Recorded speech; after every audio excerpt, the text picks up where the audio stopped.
Italy जाएंगे PM Modi. Italy की प्रधानमंत्री जॉर्जिया मेलोनी के साथ द्विपक्षीय बैठक कर सकते हैं।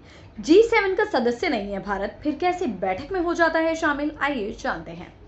इटली इस साल जी7 समिट की अध्यक्षता कर रहा है। 13 जून से 15 जून तक जी7 समिट की बैठक की जाएगी।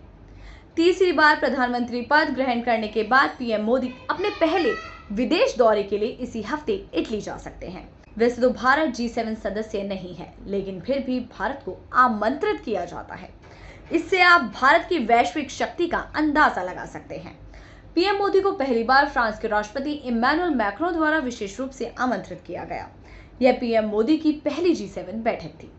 तब से मोदी लगातार जी7 समिट में हिस्सा ले रहे हैं, जिसमें उन्हें कई वैश्विक मुद्दों पर भारत की राय पेश करने का मौका भी मिला है। 2021 में यूनाइटेड किंगडम के कर्नवॉल में भी उन्हें विशेष अतिथि के तौर पर बुलाया गया था। 2022 में जर्मनी के म्यूनिख में मोदी ने इस शिखर सम्मेलन में विभिन्न वैश्विक मुद्दों पर चर्चा की थी।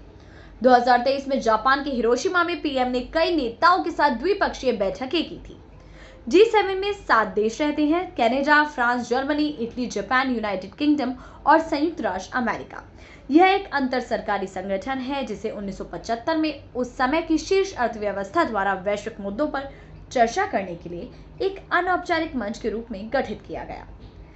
कनाडा 1976 से और यूरोपीय संघ 1977 से समूह में भाग ले रहे हैं। इंटरेस्टिंग बात यहाँ पे है कि 1998 में रूस को इस समूह में शामिल किया गया, जिसके बाद इसे जी7 की जगह कई सालों तक जी8 के नाम से जाना गया। लेकिन 2014 में क्रीमिया विवाद के बाद रूस की सदस्यता खत्म करके इसे निष्कासित कर दिया गया और इसे फिर से जी7 कहा जाने लगा। शिखर सम्मेलन में भाग लेने वाले शीर्ष नेताओं में हैं अमेरिका के राष्ट्रपति जो बाइडेन, फ्रांस के राष्ट्रपति इमैनुअल मैक्रों, जापान के प्रधानमंत्री फूमियो किशिदा और कनाडा के प्रधानमंत्री जस्टिन ट्रूडो।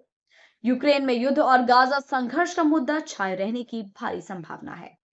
देखते हैं कि आगे चलकर किन विषयों पर इस बार डिस्कशन होता है, कौन से मुद्दे जी7 में सामने आते हैं।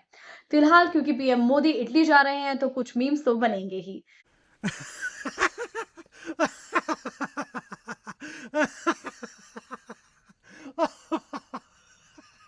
खैर, इन मीम से माहौल कुछ हल्का फुल्का हो गया, लेकिन दिलचस्प रहेगा कि आने वाले समय में किन मुद्दों को जी7 में डिस्कस किया जाएगा।